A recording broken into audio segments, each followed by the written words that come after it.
Touchdown Tampa Bay. You're listening to the PewterCast.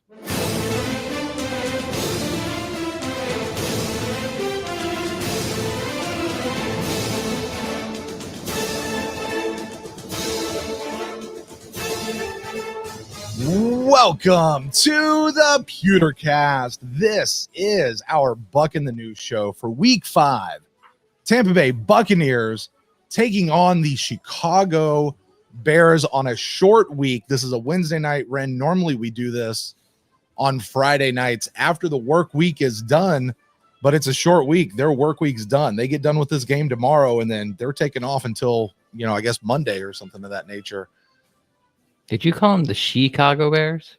Did I? The Like Chicago Bears? Chicago. I like Chicago? like She-Hulk. Chicago? Chicago. Chicago? Chicago. Chicago. That over there is Ren Dax. Wait, he's on that side. That over there is Ren Dax. Ren, welcome back to the show, my friend. Thank you. Welcome back to your show, my friend. Yes. After a hiatus. Yes. A forced vacation. Right. Yeah, we that actually, I think that's a good point. We have since recorded together since I've come home, but this is the first live stream that I've been doing. Right. And I really meant, Ren, I meant to pull your Gene Deckerhoff and put that up at the beginning. Maybe I'll get that on the next week's episode. I think it's too late. I'm gonna get it back in, Ren. I'm gonna get your Gene Deckerhoff. Time has passed. Oh well. For anyone who would like to know, go back to our previous episode, our previous live stream, PewterCast Live. You guys will be able to hear it there.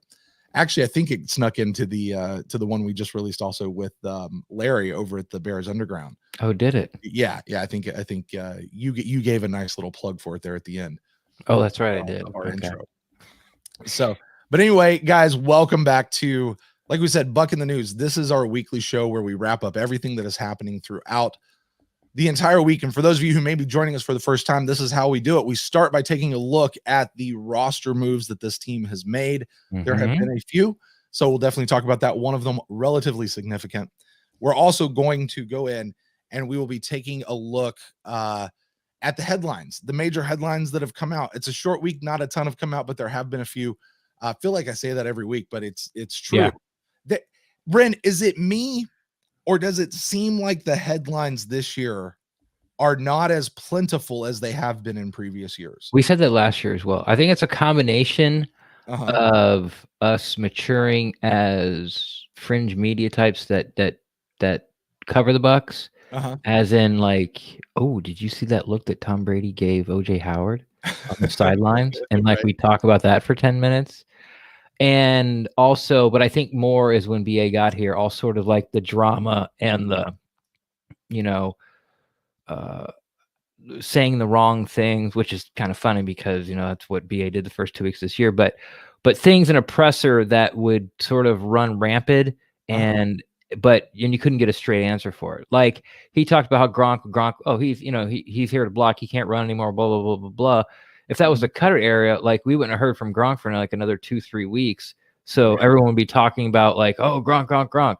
But no, they put Gronk in front of the media 2 days later, and the first words out of his mouth is, I'm a blocking tight end, and that's it. It's over. And then he goes out in that game and gets his biggest game of the year so far. Yeah, has like 7 catches. Yeah.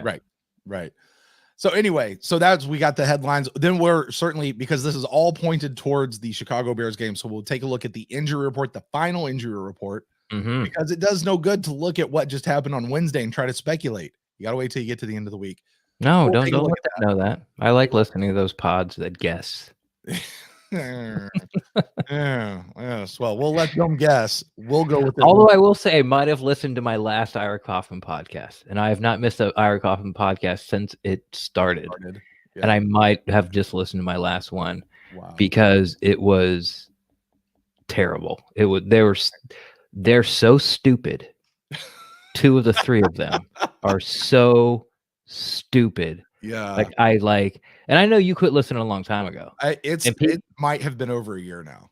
And I know a couple of people that I talk to that I respect their opinion. Like, no, I don't listen to that. Yeah. But I found it entertaining, and it wouldn't there'd always be something that they would say, and you're like, oh man, you really can't say that. Like, you can't prove that. That's not true. It's a terrible take.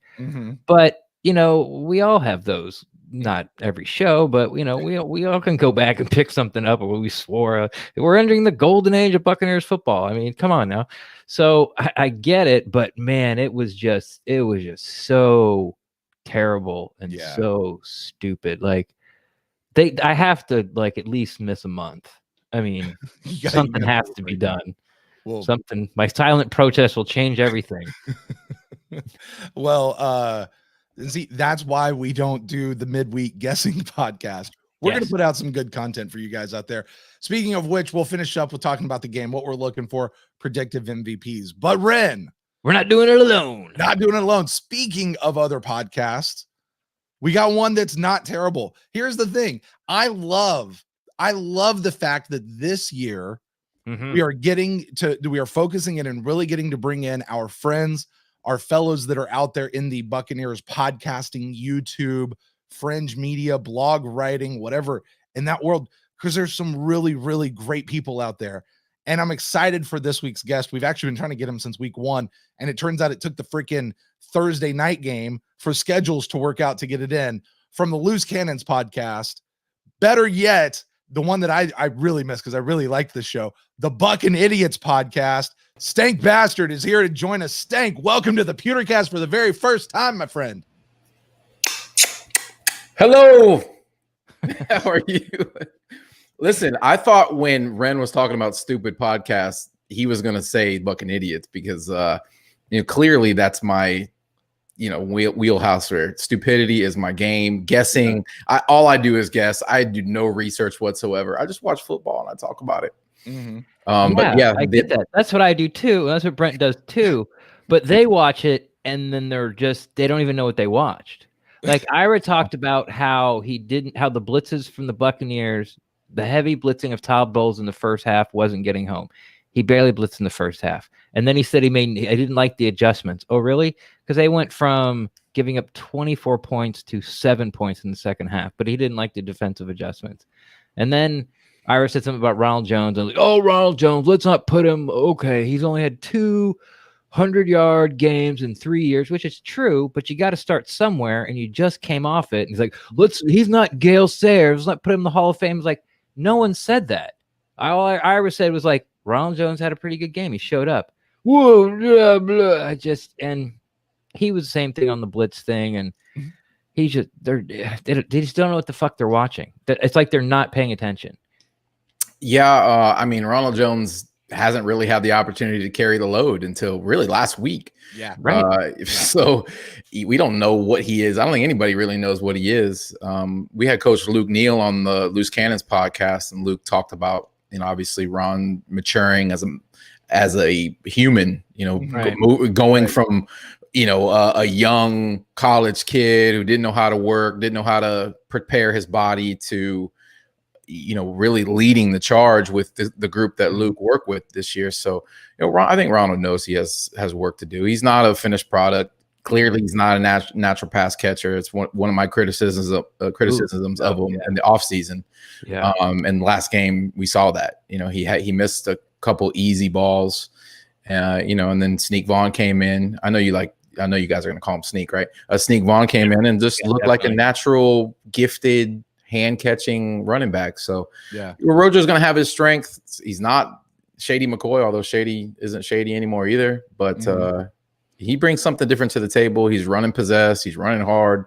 And what more can you ask, man? You can't really criticize the guy. He's playing his best ball as a Buccaneer so far. And let's face it, his rookie year, he may have contributed his own deal to that, but under Cutter, he really he got put on Cutter's shit list and never saw the field. 28 yards or something in his entire first year as a rookie. It's just, and look, here's what I like about Rojo is every year he seems to be taking a step function and getting better.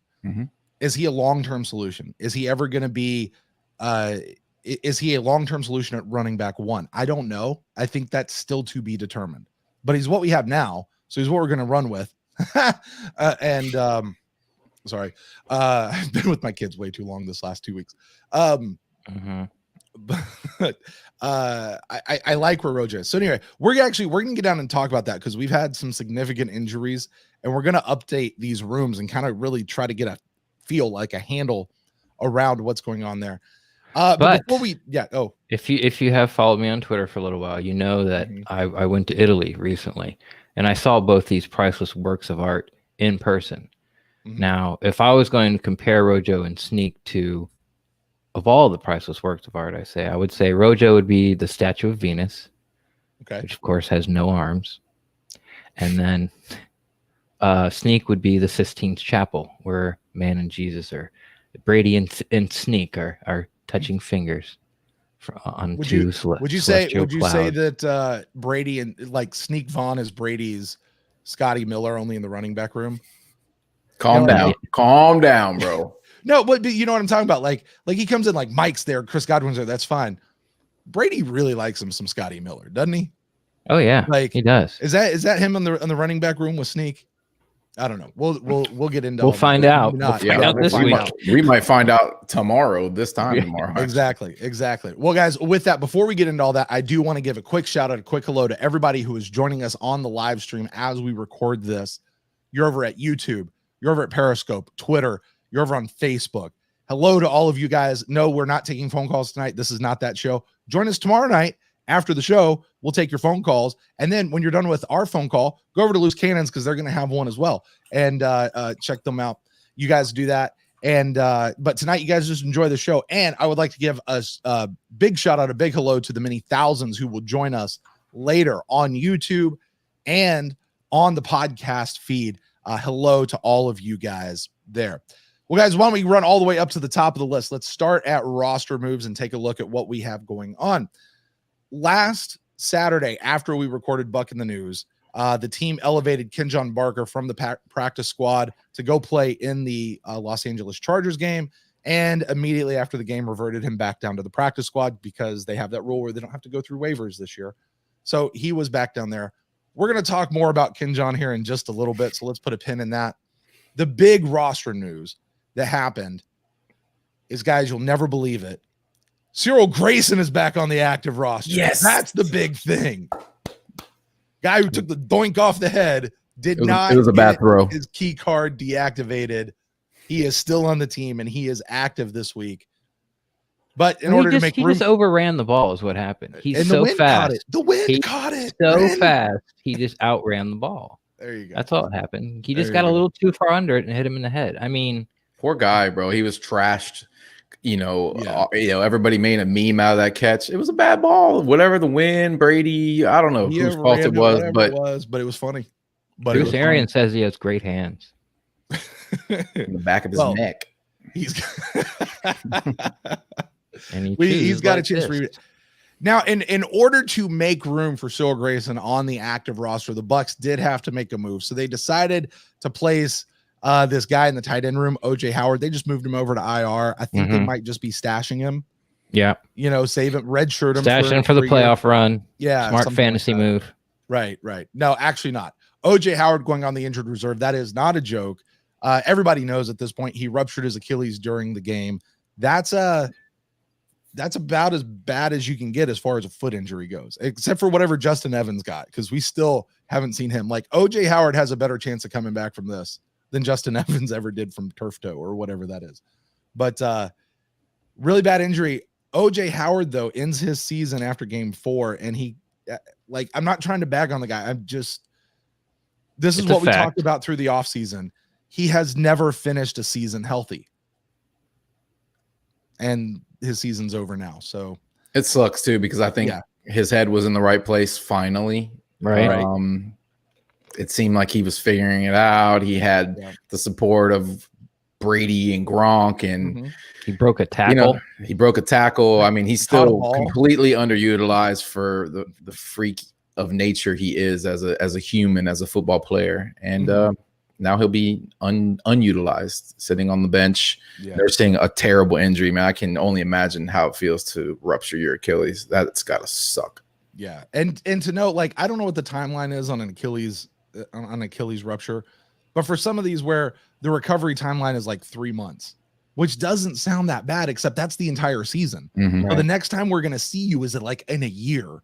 Yeah. And that, I mean, it's the nature of football. Everybody goes through that, but that just it just kills. And I'm with you guys. And, as Ren has often said, part of the reason Gronk was actually brought in here was to fix OJ Howard. And now that's not going to happen. And I have no idea what's going to happen with Gronk next year, if he's going to go back into retirement or if he's going to stay. Who knows? We'll see. But that being said, OJ Howard is done for the year. So stepping up to the plate let's go ahead and talk about that. Stepping up to the plate in the tight end room. We still have Gronk, so he's still there. But that's going to push Cameron Brate. And we've talked about Cam Brate a little bit recently here on the pod of how he seems to have just disappeared over the last couple of years, really since OJ Howard has come in. Had a couple of great first year. Do what? He's got more touchdowns than Gronk. And then Gronk spiked the ball right in Gronk's spiked face. Did you see that on the touchdown? No, I didn't. I think that was the hardest Cam Brate spike I've ever seen, and Gronk was standing right there. Was it right in front of him, huh? Yeah, it was awesome. That's great. You could say we're fortunate to have a guy like Cam Brate stashed away on the, collecting dust in the corner over there. Oh yeah, by the way, he's making $7 million. 4.5. Is that? Am I wrong? 4.5? Yeah. 4.5. Either way, 4.5 for each touchdown catch he had. I thought he started the offseason strong. He got COVID, but he posted the greatest picture, one of the greatest pictures in Buccaneer history, with him and his dog just chilling with his helmet on. Right. I expect, now that he's got this opportunity, I think Brady's going to find he's a crafty route runner. He's a weapon in the red zone. Yeah, he's not that mismatch in regards to physical size. He's not going to, win as many jump balls as OJ does, but I think we're lucky. And then now, the reemergence of Tanner Hudson potentially, or the emergence, not reemergence, potentially the emergence of Tanner Hudson. We'll definitely see what happens to Tanner Hudson, but I'm excited for the opportunity that that Cam Brate has to come back out and honestly reclaim the limelight, because he's one of those guys that Buccaneer fans all over almost unanimously just love. This is the guy you want to see on our team, and we were glad to keep him.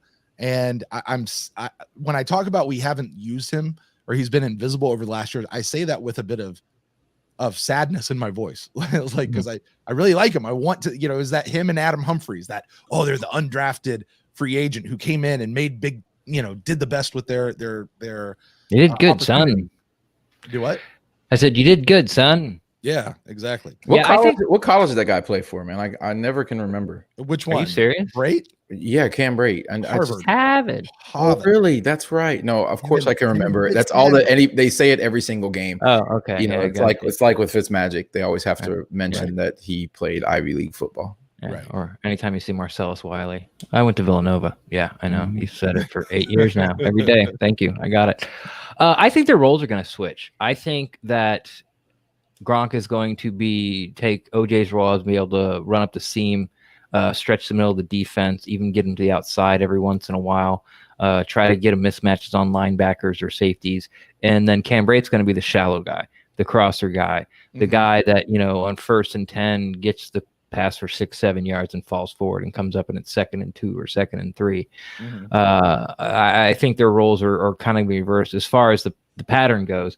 Now, with all this praise that the offensive line is getting, nationally through people's rankings and they're the talking heads around, like Fox and NFL Network and ESPN, I think Gronk should be included.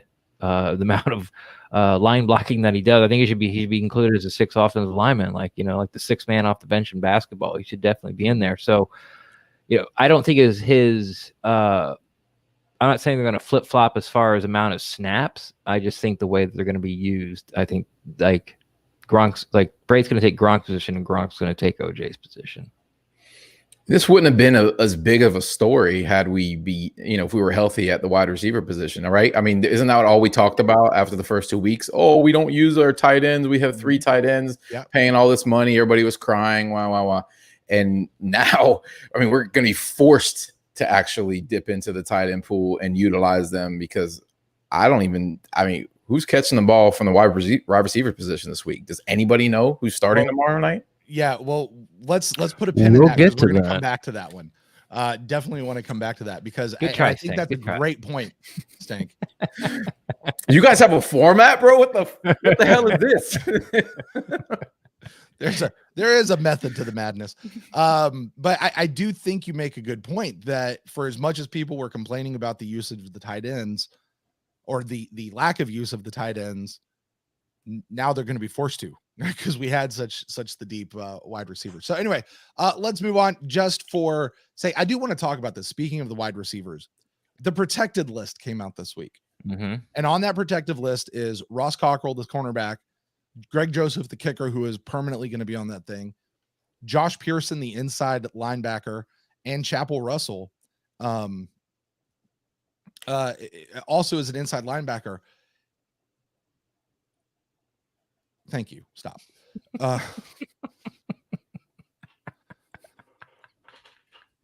Chapel Russell Brunt continue. Yeah. Don't do that. Stop. I don't even know where I was. Chapel Where was Russell. I with that? Chapel Russell. Yeah. Practice for as squad. depleted as our wide receiver room is there, and I don't know if there's any wide receivers left on the practice squad to come up, but they didn't protect a wide receiver at all.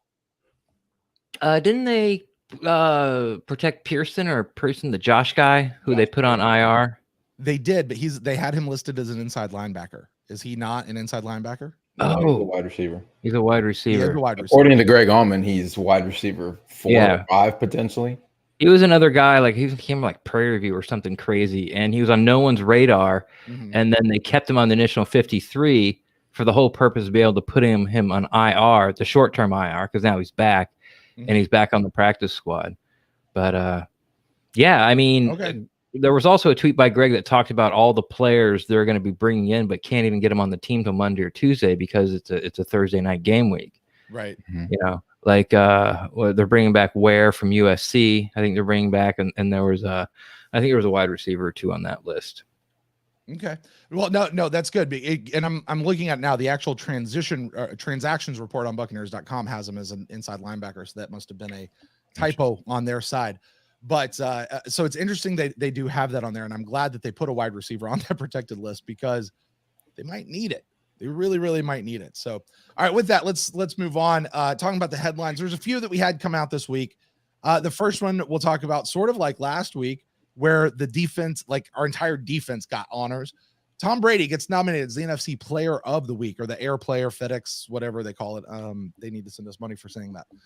But Tom Brady gets nominated as the Air Player of the Week. Yay for Tom Brady, and well deserved. Yeah, it was well deserved. I remember, even just 2 years ago or 3 years ago or 4 years ago, where these type of awards really meant a lot to me. Like I really wanted our guys to get them.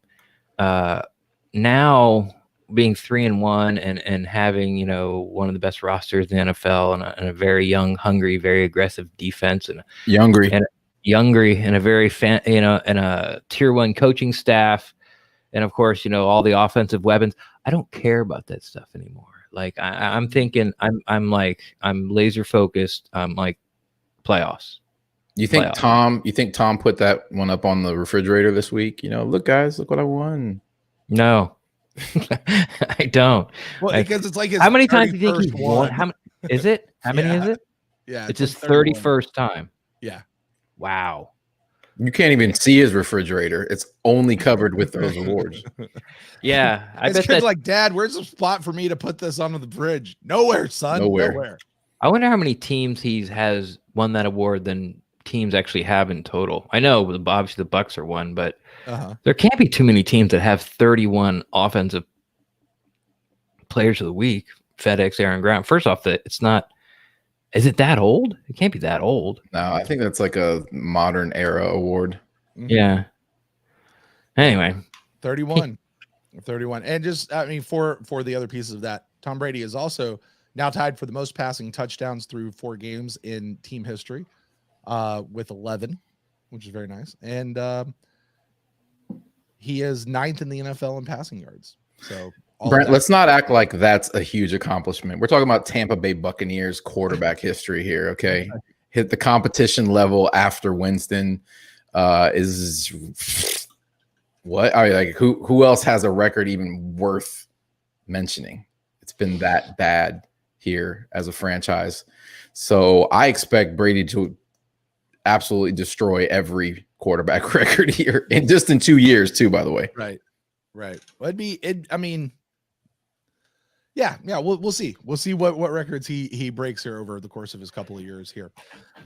So yay for Tom Brady, yay for the Buccaneers getting somebody else who gets honors like that.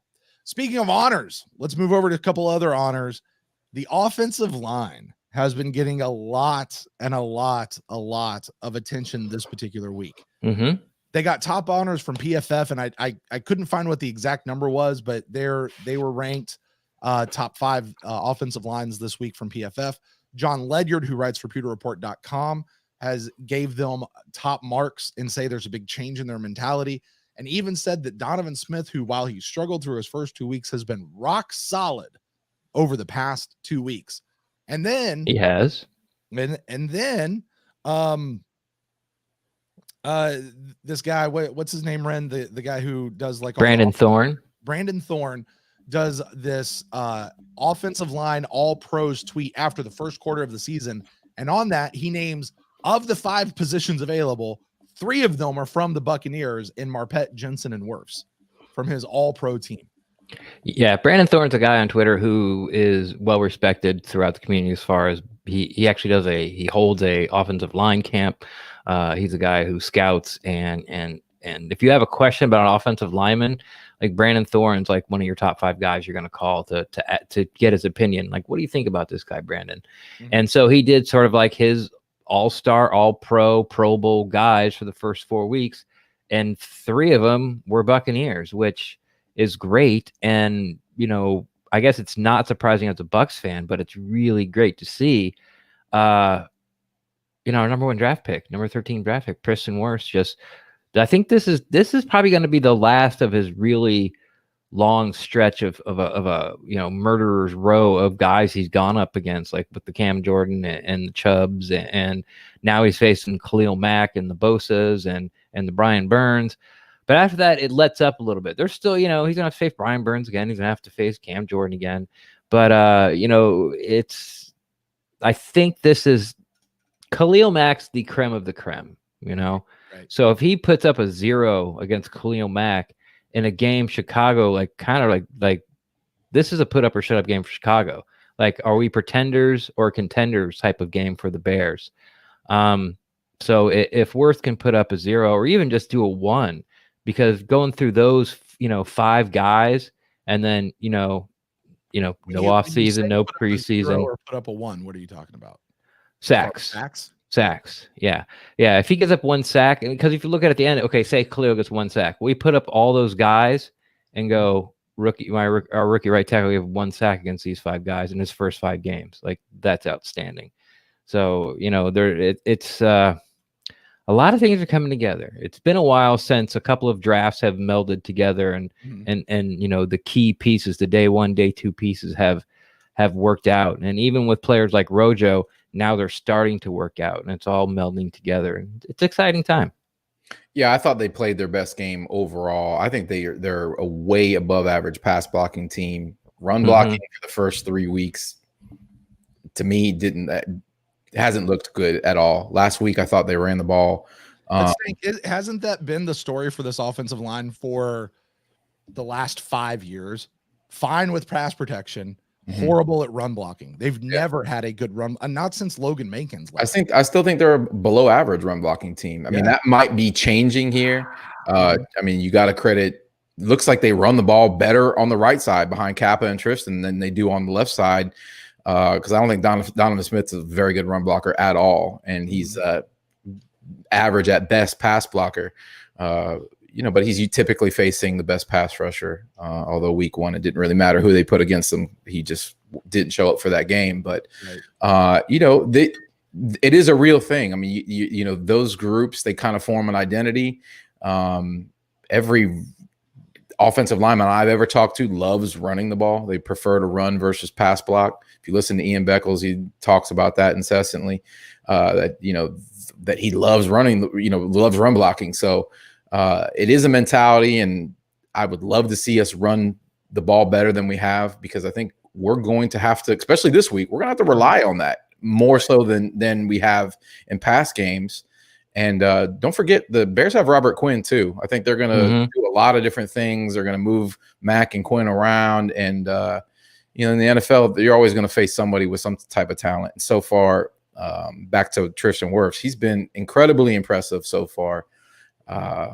Hats off to Jason Light, man. I think he may have hit another one out of the park.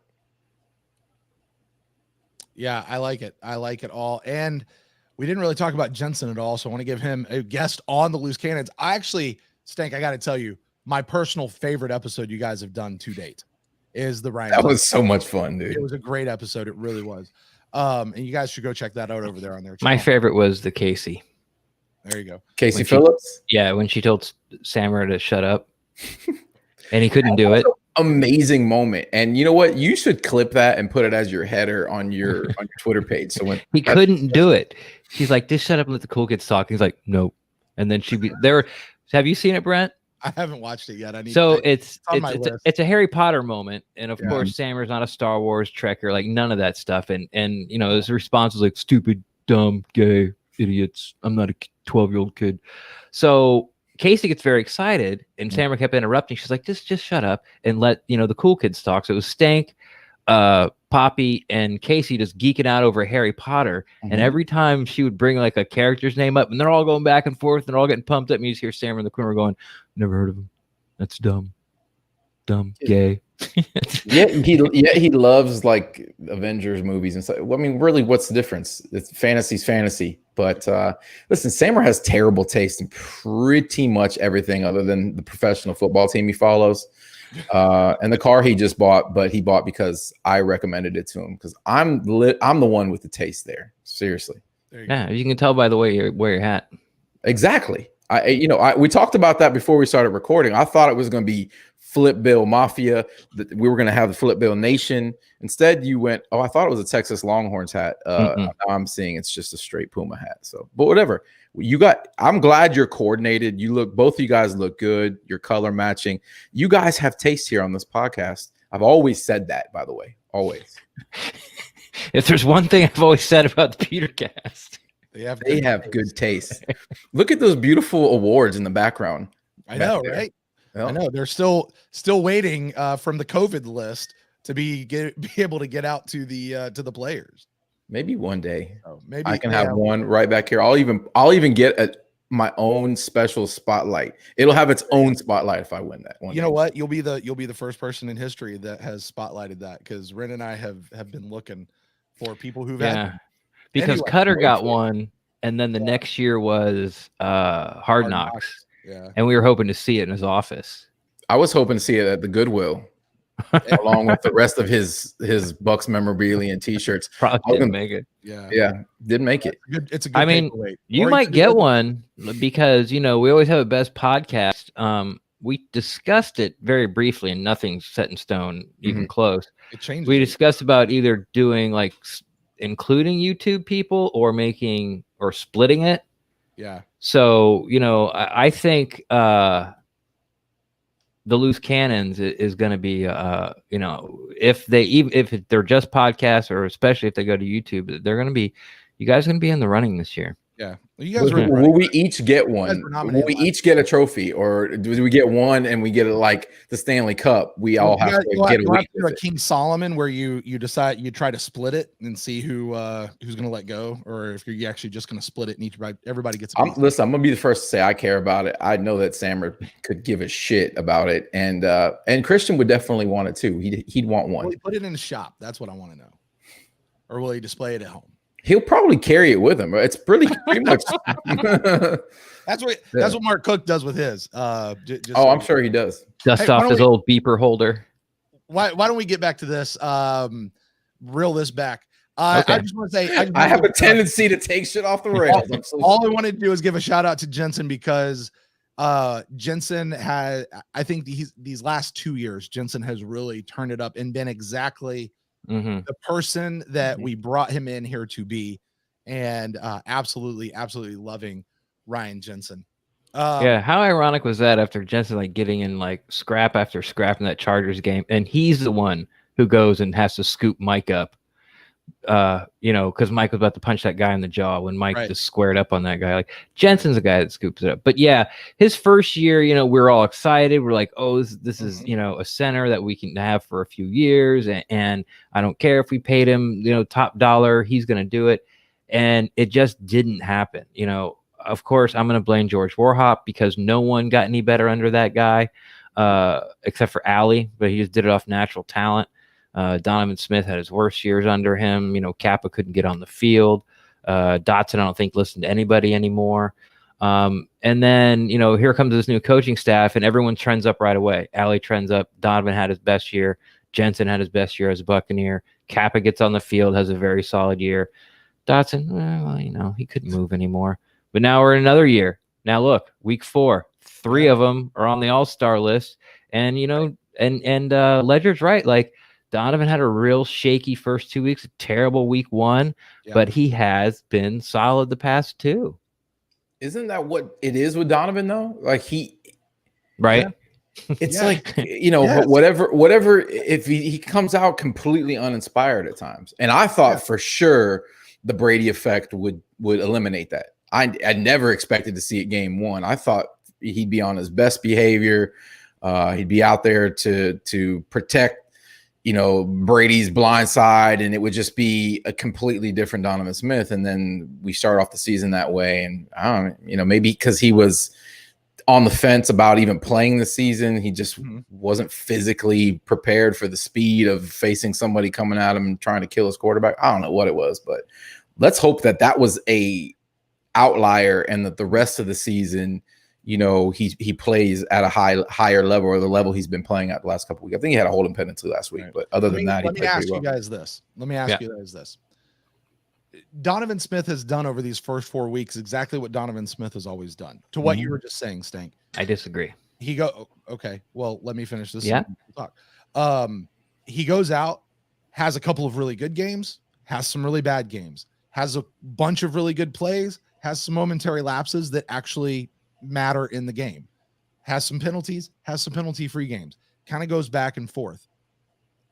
And he's well earned, I think, all of the criticism that I don't want to say all. He's well earned a lot of the criticism he's received over his 6 years here. The criticism from us has been the perfect amount. Okay. I think that's true. True, Rick. You almost sounded like Sammer there for a second, bro. You almost sounded like Sammer. That was a very Sammer quote. It's amazing how similar those two are. Anyway, they don't even realize it's Stank. No, we do. I think they do. I'm okay with it. Sammer blows a gasket. My point being, and here's my question. How many games this season in a contract year, what is virtually a contract year for Donovan Smith, right? How many games does he have to have solid games before they extend that contract another time, or before he sort of shakes off that stigma as, he'll play fine and then he'll suck, and then he'll play fine and then he'll suck? Okay, I'm going to change a little nuance in that sort of the question, and then I'll pass it to you, Stank. I don't think what we're seeing this year from Donovan Smith is what we typically see from Donovan Smith. I think the first 2 games and the second 2 games, if you smush those into one game, that's what we see from Donovan Smith every game. I think those last 2 games that were very, very solid is a good sign. The problem with Donovan Smith was you could never get a solid game from him all the way through. Yes, some were worse. Sometimes call more penalties. Yeah, well, you know what? Worse has 2 penalties. So you can say, sometimes he gets called for penalties, sometimes he doesn't. The left tackle is going to probably get the most penalties because he goes up against the best guy. I actually think both holding penalties on Donovan Smith, the ones I thought they're bogus, but that's oh well, it's the way the cookie crumbles. So my question is to you, Stank, do you think that Donovan's improving on having consistent games? And is that enough to give him another extension? Like maybe, and then what type of extension are you looking at? Are you looking at like I want him for 5, or I want him for 5 with what they do with a 2, or I don't want him at all? Or do you think that he still just needs to even though he's been consistent these past 2 games, it's still not good enough. And you're looking, free agency or draft 2021 early for another tackle. I think it's a fair question, man. Back to what you were originally kind of talking about as far as his consistency, what we've seen from him in the past. Really, a lot of that too. I think a lot of his struggles were because this offense struggled. Jameis notoriously held on the ball, too long at times, and be back there scrambling in the pocket, and really never helped his offensive lineman out a lot. So, I think we're going to have to wait and see how the season plays out. The coaching staff seems to always talk highly of Donovan Smith, and be in his corner, and it's pretty hard to just replace a left tackle. We don't know where we'll be drafting. I mean, if we're a playoff team, then we're drafting at the end of the first round. If we win the Super Bowl, we know where we pick. So I think there's too many variables right now to know where we're headed with Donovan Smith. I think every coach would like to upgrade certain positions. I don't think he's been an anchor by any means. So I would love to see them upgrade the position. But maybe he transforms, man. Maybe he has a rock solid rest of the season. You seem to be kind of impressed with his last 2 games. I'll be honest, I didn't look at him that closely or grade him out at all. So, and he seems to be getting good good marks from other people. Yeah. So I guess we'll have to wait and see. We'll see tomorrow night too what he looks like against Mac and Quinn. And the old mantra for the offensive line: if you don't notice them, that meant they did their job. Mm-hmm. Right. They're one of those kinds of positions. All right. Well, with that, let's move on. One more headline to get to this week. One of those deep guys on the practice squad who actually bumped up, Kenjon Barner, got popped for PEDs, and he is now suspended for 4 games. I should say PEDs could include anything from truly performance-enhancing drugs, or it could be something weird in a drink, or it could be something that he had a prescription for and didn't reveal it to somebody, or it could be anything. We don't know what it was, but he did get popped for PEDs, and now he's 4 games suspended, which normally wouldn't matter, except we've got some injuries lining up. Yep. And why don't we go ahead and get into some of those injuries, because that really, I think, is where this particular conversation plays out. We'll always start with the Chicago Bears just to look at that first. They have one person who is out, Dion Bush, who is one of their safeties. They have a guy, Sherrick McManus, who is doubtful, which typically means will not play, or is most likely will not play. And they have Darnell Mooney, a wide receiver, who is questionable. Other than that, the rest of the team is full go for the Bears. I don't know what their IR situation looks like, because that's not included on the injury report. But I think even more than this, Mitch Trubisky got benched last week, and Nick Foles is now their new starting quarterback. And I think that's probably the biggest Bears roster news right that we have going into this game. Yeah. That was 2 weeks ago. But the Bears are healthy. Like their offensive line's intact. Their quarterback's not, but that's their own doing. Like their ones are ready to go. They have no injuries at the wide receiver. They have no injuries in the secondary. Their defensive line, the only injury they have, it's not really an injury. It's a guy that opted out. Right. Goldman, I believe his name is, and that's been a problem for them up the middle. Brett and I were just on a podcast with Larry Dwyer III, I believe. And he's been you don't know, he's been telling Larry's a Chicago fan. He was talking about how it's surprising how soft the Bears have been up the middle, and how poorly the Bears offensive line did against just the 4-man rush of the Colts last week, only scoring 11 points, and it was only 3 with like 2 minutes left in the fourth. So, do the math. They scored a touchdown, went for 2, and got it in complete garbage time. So, yeah. So that's where I think the Bears are. I think they're healthy, but it's the bigger story is the Bucs injuries this week. Mm-hmm. Yeah. So let's go ahead and get to those out for this game. Not a big surprise. Chris Godwin still dealing with a hamstring injury. LaShawn McCoy is going to be out. Justin Watson is also going to be out, which means Mike Evans, Scotty Miller, who were both also on the injury report this week, probably will go. Now, Mike and Scotty are both listed as questionable. Still means they are likely to play. They're going to. Mike didn't participate in practices all week. Scotty didn't participate until he was limited on today's practice, Wednesday's practice. But so they're likely to go. But Justin Watson's out, LaShawn McCoy's out, and Chris Godwin are out. Also doubtful for the game is Leonard Fournette, that means our wide receiver 2 and 3 are either out or doubtful, most likely to not be in the game. So let's talk about that. Let's talk about the way these rooms are. Now, Ren, you and I have talked about a few times how these are the 3 deepest rooms. Yeah. We have OJ going to IR in the tight end room.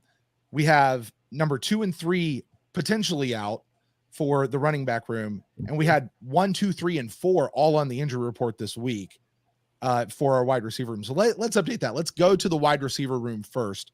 Sure. Playing for this game, we're going to assume Mike Evans and Scotty Miller will both actually be available for this game. But we already mentioned they brought up Cyril Grayson. We have Tyler Johnson, who Justin Watson's out. That's it. That's our wide receiver core for this game, right? Am I missing someone?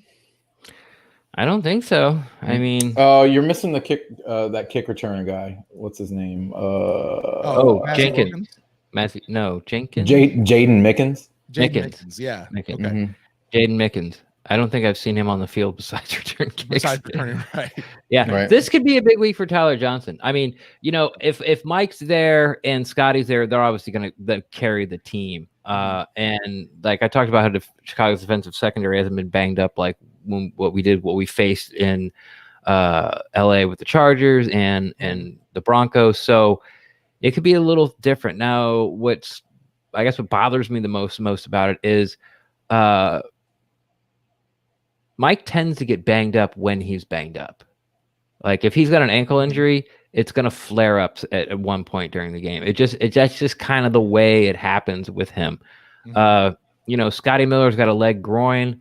We're all a little gun shy of that because it happened to him in preseason his rookie year, and then it knocked him out for the regular season. And he hadn't even got much work at all for the regular season. He finished the season on IR last year. But yeah, it's a little scary. It's like, who are we going to throw to? Like, we'd like to, be able to throw our eggs in the Tyler Johnson basket, but he's only got one target and that one he dropped. So it's a lot of unknowns going into a team that's the healthiest team we've faced defensively for a few weeks now. Yeah, I think it's one of it couldn't be worse timing to play a Thursday night game. But if we somehow steal this win, they're going to be thankful that they have 10 days between now and the next game. Right. So, I don't know what we're going to see out of our offense tomorrow. And you would hope that we can lean on our defense, and our defense can be opportunistic and possibly carry the offense, carry this team a little bit. Maybe we make some plays on special teams that we rarely see. But they're going to have to hand the ball to Rojo. We're going to have to utilize our tight ends. Like you said, I mean, Mike Evans plays, Scotty Miller plays, but at what percent? What percent of their ability are we going to have out there tomorrow night? So, right. They'll still play a high number of snaps, most likely. Yeah. But yeah, and here's the thing, guys. I don't know that we've actually seen 100% Mike Evans this year so far. No, yeah, you're right. He had that hamstring injury right before week 1. I think he was dealing with that at least for the first couple of weeks, and I feel like he's been dealing with this ankle injury. I know he rolled it up pretty good this past week, but it's been something. It seems like with him. So we'll see what happens with that wide receiver room. We already talked about it quite a bit, so we don't have to go too far. But just as we're in the middle of this conversation, the tight end room currently looks like Gronk, Brate, and then Hudson. And while we typically go in with four tight ends, we only have 3 that are ready to go here on the roster. Right. So we may see some more Hudson Tanner get in the game, possibly, but it's really going to be the Gronk and Brate show going in. And like I said, I'm excited to see Brate get a chance to come back and shine, and hopefully he does. Right. And if, push comes to shove there, I put up the how good is Hudson question earlier because we were just finishing up the tight end conversation, and I didn't want to interrupt anybody. But I want to go back to that question now. I think Hudson is more Gronk than he is Brate, as in he has the athleticism. Oh, and they did sign Cody McElroy, or they're trying to, but he won't be back till Monday or Tuesday on the practice squad. Right. I think Hudson has the athleticism, the speed to beat a linebacker down the seam, do some deeper slants or some post patterns, and he'll be able to get a little bit of separation. So I wouldn't be shocked to see Hudson, have a catch like we've seen all 4 weeks, except for week 3, where, he'll get one target and catch the ball and get 24 yards, and it'll be like a big play and it'll lead to a scoring drive. Kind of like what we've seen with Gronk, through most of the games, and what we saw with OJ Howard through most of the games. They weren't an integral part of the offense. Like they weren't option 1, 2, or 3, but every once in a while, they'd pop up and they'd get the one-on-one coverage and Brady feed him. So I wouldn't be surprised if Tanner Hudson step up there. But besides that, we kind of talked about the tight ends, what to expect. Again, I think they're going to flip-flop roles.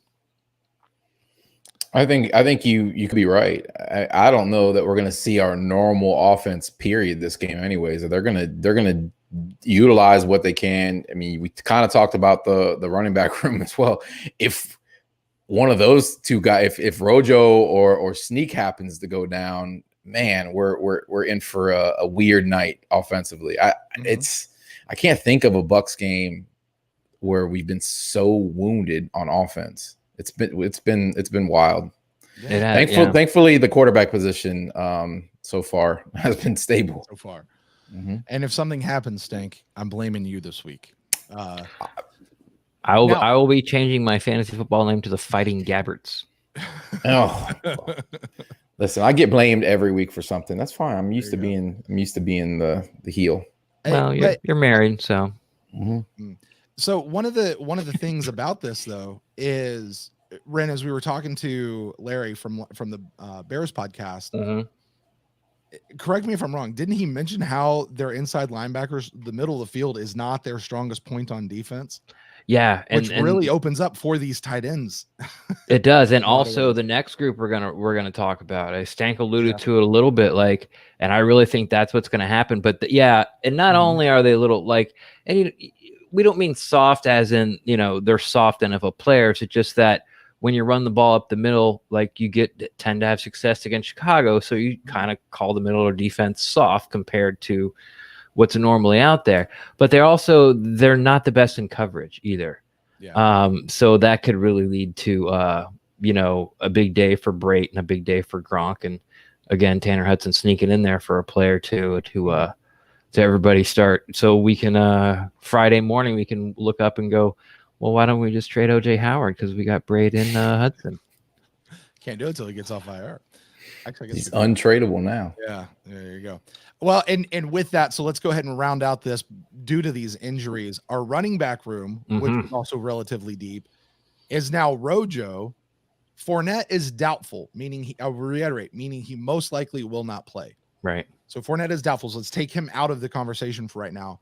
That puts Keyshawn Vaughn in, who was inactive for the first game, 2 games. 2 games. Two games. And it's been no secret of the struggles that he had, through off season, some through no fault of his own. And I never saw it. Do what? I never saw it. I never saw his struggles. You weren't there. We didn't. I know I was never saw it. But what I'm saying is, I can't confirm it. All I know is all that blasphemy I heard about Keyshawn Vaughn from what I saw on the 4 plays he touched the ball. Bunch of dirty liars. There you go. And then after that, there's nobody. Yeah. Where's Dare Ogunbowale, and can he come back home? He's in Jacksonville. And they don't even need him there. So he wants to come back home then. Right. Yeah, and here's the thing, I think I talked about a little bit, they're bringing back Ware, the running back for USC, who's been in and out of, practice squad and training camp the past 2 years with the Buccaneers. But with the COVID testing, like you can't get back in time to sign to the practice squad to even get moved up. Which, by the way, with that, Ren, I don't know if you saw that just got extended. They now have to do like a full like 10 days or something like that, which makes the protected list even more valuable. I think they should just go to the 100-man free agency bubble, like they talked about. Like just take like, you know, every team put in 10 of their top, you know, free agents that they'd want if people went down, and then take the top 100, give everyone 1 point, take the top 100 and put them in a hotel in Disney. Yeah. And just, you know, let them hang out by the pool all day long. And there's plenty of fields and, you know, out there to practice. They got all the equipment for them to practice. And then when someone goes down, and they get tested every day. When someone goes down, you just put them on a plane and send them to wherever they need to go. But yeah, so that's a problem with 2 running backs. That's a huge problem, especially what compounds it. You know, and again, I'm alluding to what Stank said earlier. Like that might be the best way to win this game, with the defense being soft in the middle, is pound the ball up the middle with Rojo and Keyshawn Vaughn. But if one of them goes down, how much do you want to keep putting the punishment on, and then have to go to what? Like, what do you do? Just go 4 wide, 5 wide the rest of the game? With what, 5 guys? Right? Exactly. You're going to have to go 4 wide and then bring like Gronk in as like just, you know, who would you Whitehead, Jordan Whitehead? Would he play? Because he played tailback, you know, for Pittsburgh. He played both ways. Like, who would it be? Bring over Carlton Davis. He's been catching a ball or 2 here lately. Yeah, I mean, you know, it's. Oh, listen, all the defensive players, I'm sure, have been out there politicking to try to be the emergency receiver. They all think they can play wide receiver. They all think they can do that. I think Devin White played running back in college or not college, but in high school. Van played running back. Let's put him back there. Devin White was recruited to LSU as a running back. That's what it was. Right. Yeah. Like, not only he played it, but they brought him in to be one. So maybe he's our emergency running back. There's going to be a lot of weird emergency, but yeah, Vita Vea needs to get goal line carries. We've all, you know, I think he's a threat in the red zone, especially around the goal line. Yeah, there's been a lot of soft hands.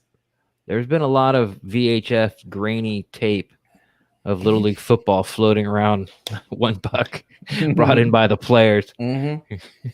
Right. Carlton Davis, 2005. I'm pretty sure he would have been Springview Raiders, which is crazy. All right, well, guys, let's go ahead and round this out then, because it's going to be interesting for sure on what the offensive game plan is. But here's the good news: our defense is solid. Like the defense that we have seen, and what we know from our guy over at the Bears, their offensive line seems mushy butter, and I am excited to see what happens with this defensive line, with the defense as a whole. Getting back to Nick Foles, and I just hope he doesn't break his collarbone again. But with that, guys, and Stank, I'll start with you. What are some of the things you're looking forward to seeing in this game against the Chicago Bears? What are you watching out for? I think total and utter dominance from our defensive front. I think we matched up well with their offense. The guy who scared me the most, the Tariq Cohen, he's out. I don't know. I'm not. I get they have. I like Nagy as a play caller. Clearly, last time we played the Bears, it didn't go very well for us, and he was memeing on us and running trick plays. And Mitch Trubisky was going to be the next great quarterback.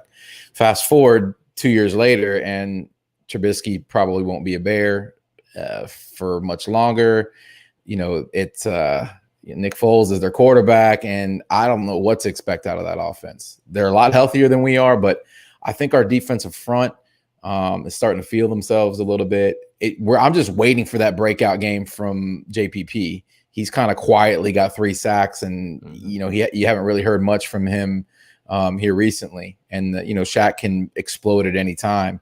I expect big things on the defensive side of the ball. If the Bears are smart, they'll try to play, you know, more controlled, not take a whole lot of risk, because I don't know that we're going to be ringing it up on the offensive side of the ball points wise. It could be one of those close games that's decided by a field goal or you know, the team that makes the least mistakes. I don't expect, you know, a blowout by any means for either team. Right, and that's what makes this one so hard to judge, is because You look at the Bears offense under Trubisky, and it didn't get much better under Foles. Like I talked about earlier, 3 points through, 3 quarters and 13 minutes against the Colts last week. Colts have a good defense. Yeah. Okay. But 3 points. Mm-hmm. I mean, is the Colts defense that much better? We're like, you know what I'm saying, but I'm not trying to cut the Colts short. I'm just saying an NFL offense shouldn't go a game and score 3 points and be considered dangerous or something that you fear as a top echelon playoff team. The problem is, which we've talked about, in length now, is all the injuries on the offensive side of the ball, and you don't know how they're going to match up against a Bears defense that has been solid for years, has a veteran core. They're not playing their best Chicago Bear style defense as right now or as of yet. But again, we have so many question marks or unknowns. Not that we don't think these players can do it. We just haven't seen them do it yet. Mm-hmm. They haven't had the opportunity to do it yet. So it makes you feel a little bit uneasy. Things that I'm going to look for, I want to see Carlton Davis and Allen Robinson. I want to watch that matchup. Mm-hmm. I think that is going to be tier 1 premier matchup. And the second thing I want to look at, I want to see, you talk about Matt Nagy. I like him too. What I'm going to look for is he going to have enough? Is he going to be able to swallow his ego enough to copy what LA did against us, getting the ball out quick on the edges, short passes, very quick, get out of his hand, not let the Bucs front 7 beat them in the passing game and get it out to the edges and get it in the hands of their playmakers and make them in space, make a guy miss, which they did, which the Chargers did not do a lot. And then when you did bring the all-out blitz, Foles identify the one-on-one matchup and throw a rainbow out there, and hopefully he dropped it in the bucket. What I think helps the Buccaneers is that Foles knows better that doesn't work all the time. Herbert didn't. Herbert hasn't had those, game-ending picks in the third quarter because, like, Sean Murphy-Bunting could have picked that off. I mean, he was right there. Mm-hmm. The other two were dumb bonehead plays. Carlton Davis almost had one. It just went off the tip of his fingers. And like I've said, that that's a catch of the year candidate that Keenan Allen had. So I think, Herbert got really lucky and he didn't learn his lesson this week, but I think it's coming soon. But I think Foles has learned his lesson. So he's going to dump it off to the back, or he's going to just eat it, or he's going to take the 6-yard throw when it's 3rd and 11. And, if his guy doesn't make a play, make somebody miss, then, okay, punt it and come back another day. That's what Herbert didn't do. Herbert threw it past the sticks and kept coming up aces. So if Nagy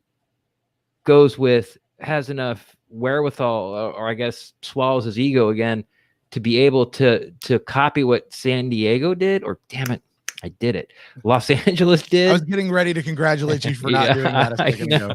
I said San Diego like 7 times on the Bears pod.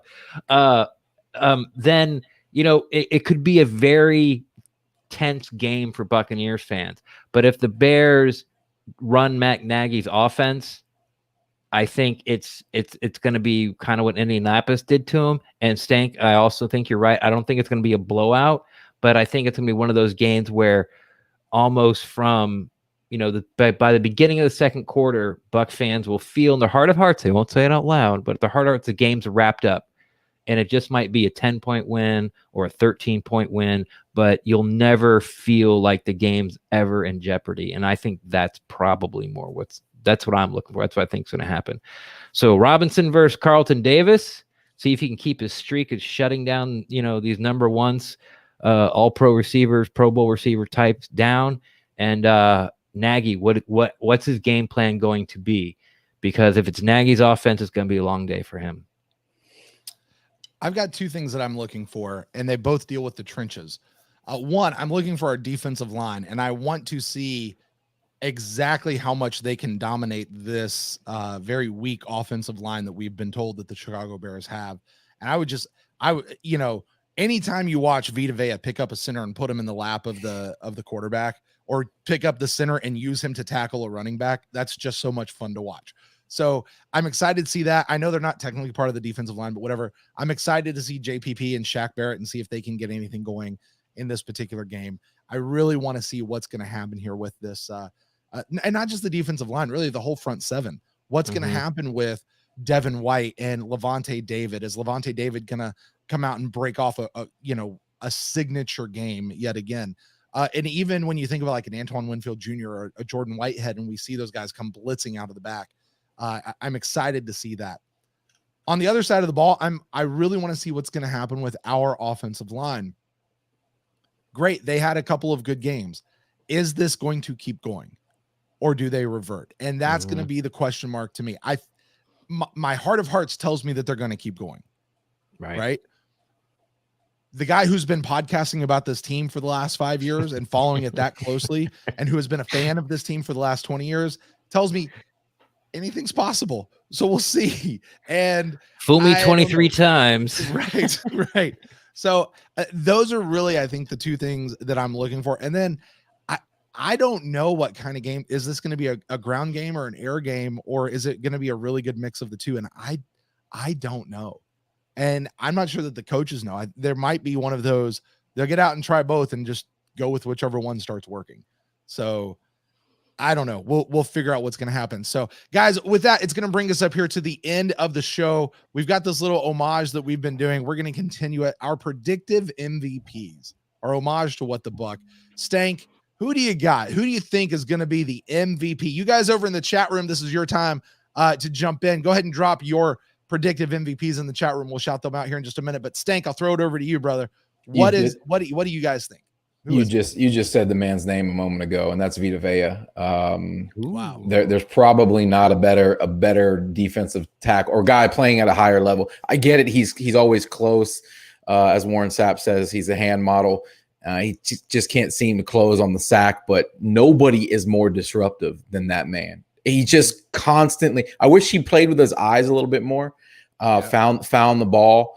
Cause sometimes I think he's just rushing up the field and he's near a play, but he can't seem to put that as well as kind of situational awareness or being aware where the ball is at together. I think that's going to come as well for him, but he's a wrecking ball, man. I expect big things from him. Real quick, I want to go back to what Ren said. I know you're trying to wrap the show up real quick, but talking about what LA did to us, I think the Bears, if they're smart, they'll try to attack the edges again. I'm actually surprised the Chargers had so much success. Right. Devin White, I thought we do well when New Orleans tries to attack us on the edges. We do well when Atlanta tries to attack us on the edges with their backs. It just didn't seem to work out for us last week. So if they do, I expect Devin White to have a much better game than he had last week. I expect the secondary to step up and clearly, not let some of those over the top mistakes that they let happen last week. But to circle back, I'm thinking Vita Vea has another huge game and destroys the Bears line, and we eat tomorrow on defense. I'm going with the guy you just talked about too. The guy who was, Mr. Invisibility, thinner, Harry Potter's cloak. What is that? Cloak of Invisibility. I don't know. I'm losing it. Devin White. I think that even though, it's hard to say that I'm going to throw off away from Devin White's side on the edges because I don't want him to come up to make the tackle. And that leaves you with Levante David as your, the guy you're quote unquote attacking. That seems stupid. But I think that was the decision that they made. I think Devin White has a big comeback game, especially if the Bucs can get home with 4 like the Colts did. That means Foles is going to dump the ball off, which means short passes, which means Devin White's going to get a lot of tackles around 5, 6, 7, 8 yards. So he's going to get double-digit tackles. If he has a bad day in coverage, people don't seem to understand that as a linebacker position. If he ends up with like 12 tackles, everyone's going to say, okay, Devin White's back. And I think that's what's going to happen. I'm not predicting to have a bad day in coverage. I'm just saying that what we saw from Devin White against the Saints week 1 is something I think we're going to see against the Bears. I think he has a big bounce back game, at least statistically. And he just sort of wreaks havoc. monsters of the Midway. I'm actually gonna parrot a lot of what Ren said, and I promise I had this written down well before we ever started this. But I've got Devin White down as my predictor. Really? I do. Stank, I picked Vita Vea the past 2 weeks. All right. See, I mean, great minds think alike, man. That's all I gotta say. Right. I mean, for all those reasons that Ren said, but also when you watch Devin just come blazing out of the back, right? When you watch him go sideline to sideline, this guy is all over the place. And I don't know if I have anything else to say other. It's just a feeling, like it in my gut. It's gonna be Devin. I almost put Levante David because I think Levante is probably gonna have a really good game as well. Yeah, he will, because he will. Yeah. It's too easy. It's like you can't pick Brady. We should just say this. Okay, you can't pick Tom Brady and you can't pick Levante David. Go. but you can. And like last, well, I don't know. Yeah, I think I picked Brady once as well. But anyway, I think Devin White's in for a big game this week. A couple people over in the chat room are saying Sean Murphy bunting. Zach says Amazement says Levante, so I get that. Moses says Devin White, agreeing with us. Antoine Winfield Jr. is nice. We haven't even really talked about him. He didn't have the greatest game this past week. Well, his Hall of Fame career has taken a real hit these past 2 games. Right. But so maybe he's in for that nice little bounce back. Talking about Levante. Scooty getting a shout out. By the way, his official name there is Scooty, not Scooter. Yeah, not Scooter. Exactly. In my world, it's wide receiver 1, and the stat sheet kind of backs me up on that. Anyways, Joey says Devin White, and yeah, that's it. So those are our predictive MVPs, and there's nothing left to do at this point but to play the game and see who's right. And who knows, maybe it's both of them. You could have 2, right? I'm excited, man. It's the black and blue matchup, Bucs Bears. There's some nostalgia that kind of creeps in. Old school Buck fans remember these. Old school black and blue division. We've got history with this team. I grew up seeing the Bears twice a year. Yeah, I mean, you say that, and we got Green Bay coming in next week too. We do. It feels like old times, man. Right? We play them all. Right. Mm-hmm. Right. Well, guys, thank you guys so much. I want to say thanks once again to everybody who joined us live watching this, and to everybody who's downloading the show later or watching on YouTube. Thank you guys. Stank, big thanks to you, man. Thanks for having me, man. I'm glad we finally got together. Absolutely. I'll never forget the first time I met you live in person. You saw me like Stank Bastard from Twitter, and I immediately knew who you were because we've at least been talking Twitter friends since we started the show 5 years ago. He scared the hell out of me first time I met him. What? Why? It was Joe Bucks fans party. Draft party. The one, not the first one, the second one. Post Pulowski, we'll say.